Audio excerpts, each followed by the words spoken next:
Hey, what's happening, Wargamers? Welcome to the third video in the Kill Team Terrain series. This week we are going to be taking a look at some barrels and jumping right into it. We are going to start with a deep red clay. Now I like this one as a base because it gives a nice sort of earthy tone to it. As you can see, we're just going to build it nice and slowly. And in this case, we're getting as much of it as we can. But as you're going to see, we're going to build up the reds on this one a little bit more. So there you go. You can see it's a nice subtle red. It's still dark. It has a lot of brown earth tones to it, but it's a perfect base for what I'm planning here. So next up, we are going to take a little scorching red here, and all we're going to do is just build up the red on the barrel a little bit more, just to brighten it up a little bit, just so it doesn't look so drab.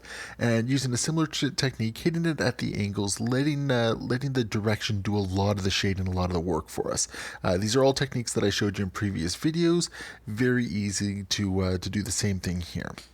So next up, we are going to take the step. We're going to hit it with some AGRAX EARTHSHADE, and this is just to give it a little bit more depth. So as you can see right here, everyone knows how it's applied. And what we're going to do is we're going to give it a little bit more details with some TYPUS corrosion, because barrels are everywhere. I mean, they have a habit of rusting up and whatnot. So what we're going to do is we're just going to take some of the TYPUS corrosion here and be generous with it. And we're just going to hit it around some of the areas where rust might build up naturally. So right along the lips of the, I don't know what you call them, the rungs that keep it all together, maybe around the nozzle there. And just, be creative with it. Put it in some different areas, and like I said, be generous with the TYPUS corrosion, because there is some texture to it that you want other paints to pick up on. So once that's dry, what we're going to do is we're going to hit it with a dry brush of NEERON compound, and we're going to hit the whole barrel with this one, just to show wear, tear that it's been used, moved around, that sort of stuff. So just a very, very light dry brush of the NEERON compound. I like to go from the top down, just to show that maybe that's the direction a lot of the wear is coming from. Maybe things have fallen on it. So you can see we're just gradually building it up. Just gives a nice little bit of color. So there you go. You can just take a look at it there. And this is just giving a nice little bit of character to the barrels themselves. The final step we're going to take is we're going to take out the RYZA rust, and you can easily do this with another orange paint.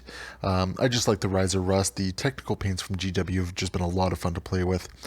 And we're just going to do the same thing that we did with the NEERON compound, and we're just going to hit the edges, really focusing around where the TYPUS corrosion was, and we're just going to build it up. This gives a nice additional color to the barrel, really helps it pop, really helps it stand out. So there you go. You can see the work that was done on it. It looks worn, it looks used, it looks lived in, I guess, for a lack of a better word. So there you go. That is the third video in the Kill Team Terrain painting series. Hopefully you guys enjoyed it. If you took some from it, awesome. Be sure to give a like below, and as always, happy wargaming.